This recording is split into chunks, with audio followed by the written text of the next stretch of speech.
Good morning to everyone. We were studying the topic of hypersensitivity, in which we have already covered type 1, where we observed how IgE antibodies activate to destroy allergens but can also cause local tissue damage. In today's lecture, we will discuss about hypersensitivity type 2 reaction and we'll discuss about its mechanism also. So let us go ahead and start today's topic.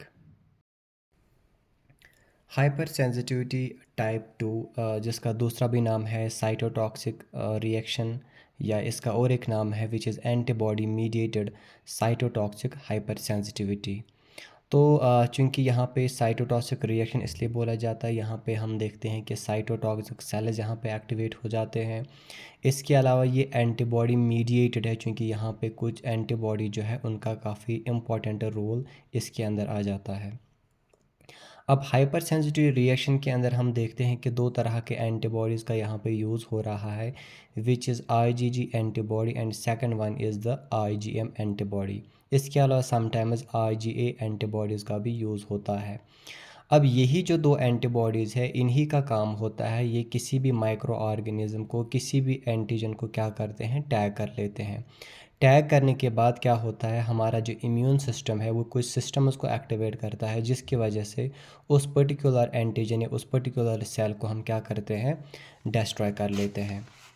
लेकिन यहाँ पे एक point ये है कि जैसे अगर हम मान के चलेंगे ये हमारा एक एंटीजन है, और जैसे ही एंटीजन हमारी बॉडी के अंदर आ जाता है तो हमारी बॉडी से एंटीबॉडीज़ प्रोड्यूस हो जाते हैं।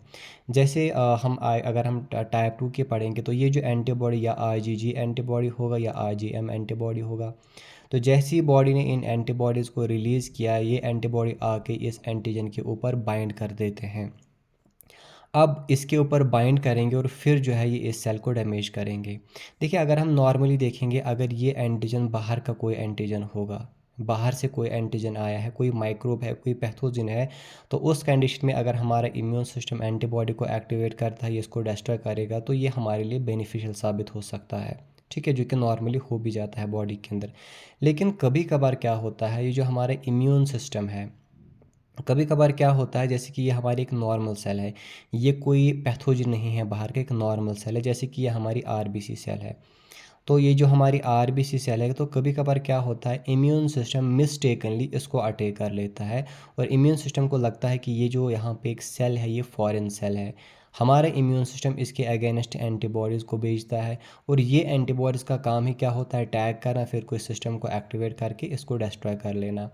अगर यहाँ पे अगर कोई एंटीजन एंटर हो जाता है, कोई पैथोजन एंटर हो जाता है, हमारे एंटीबॉडी ने टैग लगा दिया और कम्प्लीमेंट्री सिस्टम या कोई भी सिस्टम को एक्टिवेट किया और इसको हमने डिस्ट्रॉय किया, तो ये हमारे लिए बेनिफिशियल है। लेकिन अगर एंटीबॉडी ने हमारे नॉर्मल आरबीसी के ऊपर टैग लगा दिया और किसी तरह से, किसी मैकेनिज़्म से इसको डिस्ट्रॉय किया, तो यहाँ पे पेशेंट में आरबीसी की डेफिशिएंसी हो सकती है, पेशेंट में एनीमिया हो सकता है। तो अगर यानी कि टाइप 2 हाइपर सेंसिटिविटी हम यही देखते हैं कि किस तरह से ये जो एंटीबॉडी आ जाता है, ये हमारे नॉर्मल सेल्स को ही अटैक करके इनको डिस्ट्रॉय करता है, जिसकी वजह से डिफरेंट टाइप के डिजीज़ पर्सन में जो है वो आ जाते हैं। ठीक है, अब इसमें सबसे पहले हम क्या देखेंगे, अगर आप देखोगे यहाँ पे कुछ तीन मैकेनिज़्म से हाइपर सेंसिटिव टाइप 2 में हम देखते हैं कि तीन डिफरेंट मैकेनिज़्म से हम इस सेल को डिस्ट्रॉय कर लेते हैं। कौन कौन सा मैकेनिज़्म है? फर्स्ट मैकेनिज़्म यहाँ पे है कॉम्प्लीमेंट्री मीडिएटेड सेल लाइसिस, जिसमें कॉम्प्लीमेंट्री सिस्टम एक्टिवेट हो जाता है। सेकंड है antibody dependent cell mediated cytotoxicity, यानी कि जिसको एडीसीसी भी हम बोलते हैं। इसके अलावा ऑप्सोनाइजेशन है। तो ये तीन जो है मैकेनिज़्म है, जिन मैकेनिज़्म की हेल्प से हम क्या करते हैं, जिन मैकेनिज़्म की हेल्प से हम देखते हैं कि हाइपर सेंसिटिव टाइप 2 रिएक्शन किस तरह से हो जाता है। सबसे पहले हम पढ़ेंगे कॉम्प्लीमेंट्री मीडिएटेड सेल लाइसिस, कि किस तरह से कॉम्प्लीमेंट्री सिस्टम एक्टिवेट हो जाता है और इस सेल को डिस्ट्रॉय कर लेता है। तो इसके लिए हमें पहले पता होना चाहिए कि कॉम्प्लीमेंट्री सिस्टम क्या होता है। तो एक बड़ा सा टॉपिक है, आने वाले लेक्चर्स में इसको हम डिस्कस करेंगे, कॉम्प्लीमेंट्री सिस्टम क्या होता है, इसमें डिफरेंट पाथवेज कौन कौन से होते हैं। जब हम कॉम्प्लीमेंट्री सिस्टम पढ़ते हैं तो इसमें हम देखते हैं कि तीन पाथवेज होते हैं। इसमें हम देखते हैं कि क्लासिकल पाथवे, इसके अंदर हम देखते हैं, इसके अंदर हम अल्टरनेटिव पाथवे देखते हैं, इसके अंदर हम लैक्टिन पाथवे देखते हैं। तो डिफरेंट इनका रोल होता है। इंशाल्लाह आगे लेक्चर्स में इनको हम अच्छे से पढ़ेंगे। तो 3 मैकेनिज़्म्स के जो है हम पढ़ते हैं इस कॉम्प्लीमेंट्री सिस्टम को। कॉम्प्लीमेंट्री सिस्टम बेसिकली होता क्या है, इसमें प्रोटीनस होते हैं, ठीक है? ये प्रोटीनस एक्टिवेट हो जाते हैं और फिर इसी एंटीबॉडी की हेल्प से, जहाँ पे टैग लगा हुआ है, इस एंटीबॉडी की हेल्प से ही उस सेल को क्या करते हैं, डिस्ट्रॉय कर लेते हैं। तो यहाँ पे हमने क्या लिखा है कि जब ये कॉम्प्लीमेंट्री सिस्टम या प्रोटीनस एक्टिवेट हो जाते हैं, ये मैक बनाते हैं एमएसी मैक बनाते हैं, यानी मेम्ब्रेन अटैक कॉम्प्लेक्स एक बनाते हैं। वही कॉम्प्लेक्स क्या करता है, वो कॉम्प्लेक्स उसी सेल के अंदर पेनिट्रेट हो जाता है और उसमें पोर्स बनाता है। और फिर क्या होता है, उस सेल के अंदर जो कोई भी मटेरियल प्रेजेंट होता है वो सेल से बाहर निकलता है, या जो बाहर कोई मटेरियल टॉक्सिक होता है वो सेल के अंदर जाता है, जिससे फाइनली क्या हो जाता है, वो जो सेल है उसकी डेस्ट्रॉय, उसका वहाँ पे रप्चर हो जाता है। ठीक है, अब इसको थोड़ा सा हम डायग्रामेटिकली समझेंगे कि किस तरह से हो जाता है। देखो, ये हमारा जो कॉम्प्लीमेंट्री सिस्टम है, इसके अंदर 9 टाइप के प्रोटीन्स रहते हैं, C1 to C9। ठीक है, कॉम्प्लीमेंट्री सिस्टम के अंदर C का मतलब ही होता है कॉम्प्लीमेंट्री। तो कॉम्प्लीमेंट्री सिस्टम के अंदर हमारे 9 प्रोटीन्स आते हैं, C1 to C9 प्रोटीन्स। अब देखो होता क्या है, जैसे कि यहाँ पे हमने एक सेल बनाई है, ये सेल कोई बैक्टीरिया हो सकता है या नॉर्मल सेल, क्योंकि अभी हम बात करें नॉर्मल सेल की। तो ये एक नॉर्मल सेल यहाँ पे है। तो जैसे ही इम्यून सिस्टम को लगा कि ये फॉरेन पार्टिकल है, इम्यून सिस्टम ने क्या किया, उसने एंटीबॉडीज़ को रिलीज़ किया। यहाँ पे ब्लैक में मैंने जो बनाया है, ये वाइट शेप, ये एक एंटीबॉडी है। फॉर एग्जांपल ये आईजीजी एंटीबॉडी है। तो एंटीबॉडी आके इस सेल के ऊपर टैग हो जाता है। जैसे इसके ऊपर टैग हो जाता है, हमारे बॉडी को ये जो है एक सिग्नल मिल जाता है कि यहाँ पे जो सेल है ये फॉरेन पार्टिकल है। अब एंटीबॉडी इसको खुद तो डिस्ट्रॉय नहीं करेगा, इसका खाली काम होता है टैगिंग का। उसके बाद ये जो एंटीबॉडी का ये वाला पोर्शन है, जो टेल का पोर्शन है, जिसको हम एफसी पोर्शन बोलते हैं, ये एफसी पोर्शन कॉम्प्लीमेंट्री सिस्टम को एक्टिवेट करता है। कॉम्प्लीमेंट्री सिस्टम यानी कि यहाँ पे जो डिफरेंट 9 टाइप के प्रोटीन्स है वो अब यहाँ पे एक्टिवेट होने लगते हैं। सबसे पहले C1 आके इसके साथ बाइंड होता है, C1 C2 को एक्टिवेट करता है, वो C3 को एक्टिवेट करता है। इसी तरह से पूरा मैकेनिज़्म जो है वो एक्टिवेट हो जाता है। तो C6 C7 8 9 ये सारा जो है इसी तरह से क्या बनता है, कम्प्लेक्स बन जाता है। और ये सारा कॉम्प्लेक्स अभी इसके साथ बाइंड ही है, एंटीबॉडी के साथ बाइंड ही है। तो ये सेल है, यहाँ पे एक एंटीबॉडी और इसके साथ कॉम्प्लीमेंट्री प्रोटीन्स भी प्रेजेंट है। यहाँ पे क्या होता है, जो लास्ट के ये 4 प्रोटीन्स रहते हैं, C6 protein, C7 protein, C8 protein और C9 प्रोटीन, ये इस प्रोसेस से, इस मैकेनिज़्म प्रोसेस से जो है वो बाहर निकलते हैं। ठीक है, यानी कि ये 4 प्रोटीन्स यहाँ से कट जाते हैं, बाहर निकलते हैं। बाहर निकलने के बाद यही चारों बनाते हैं मैक, यानी मेम्ब्रेन अटैक कॉम्प्लेक्स से बनाते हैं। तो इस तरह का ये मैक होता है। तो ये 4 प्रोटीन इस तरह से मिलके एक कॉम्प्लेक्स बनाते हैं, मैक कॉम्प्लेक्स, जिसमें आप नीचे का पोर्शन देखोगे काफ़ी जो है वो थिन पोर्शन यहाँ पे है। ठीक है, काफ़ी शार्प पोर्शन है और नीचे हमारी सेल है। तो यानी कि यहाँ पे ही ये बन जाता है। तो यहीं पे ये मैक बनाते हैं। मैक के बाद जो इसका थिन पोर्शन है, ये इस सेल के अंदर अब डायरेक्ट पेनिट्रेट हो जाता है। तो जैसे यहाँ पे पेनिट्रेट हो जाता है, पेनिट्रेट होने के बाद यहाँ पे छोटे छोटे पोर्स बनाता है, जिससे क्या हो जाता है, पोर्स बनाने के बाद इसके अंदर का जो मटेरियल है वो बाहर निकलता है और बाहर का जो मटेरियल है वो इसके अंदर चला जाता है। तो यही होता है कि किस तरह से कॉम्प्लीमेंट्री सिस्टम की हेल्प से हम किस तरह से इस सेल को जो है वो डिस्ट्रॉय कर लेते हैं।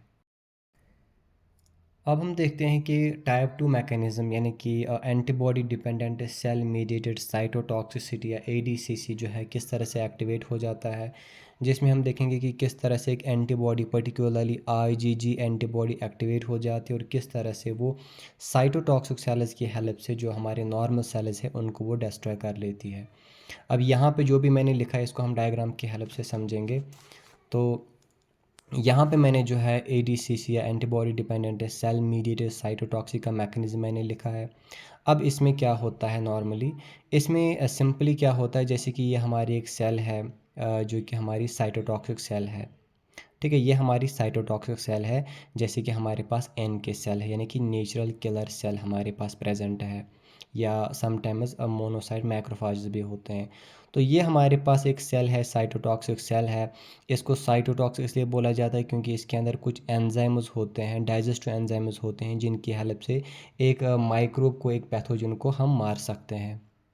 इस सेल के साइटोटॉक्सिक सेल के सरफेस के ऊपर क्या प्रेजेंट है, एक रिसेप्टर प्रेजेंट है जिसको F C gamma R3 receptor हम बोलते हैं। ठीक है, इसको हम क्या बोलते हैं, एफ सी गामा R3। ऐसा इसको क्यों बोलते हैं, देखो जैसे ही जैसे कि ये हमारे पास एक ये हमारे पास एक एंटीजन है या एक हमारे पास नॉर्मल सेल है।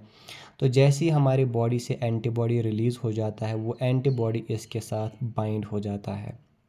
एंटीबॉडी का आगे का पोर्शन बाइंड होता है जिसको हम FAB बोलते हैं, फ्रेगमेंट एंटीजन बाइंडिंग। इस साइट को हम बोलते हैं, तो यही आके इसके साथ बाइंड हो जाता है।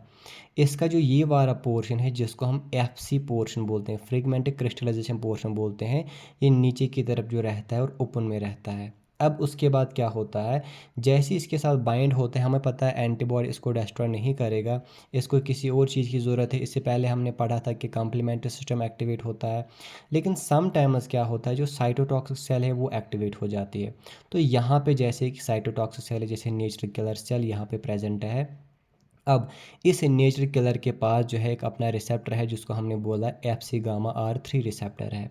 अब ये जो IgG एंटीबॉडी है, ये IgG एंटीबॉडी यहाँ पे आराम से बाइंड हो सकती है।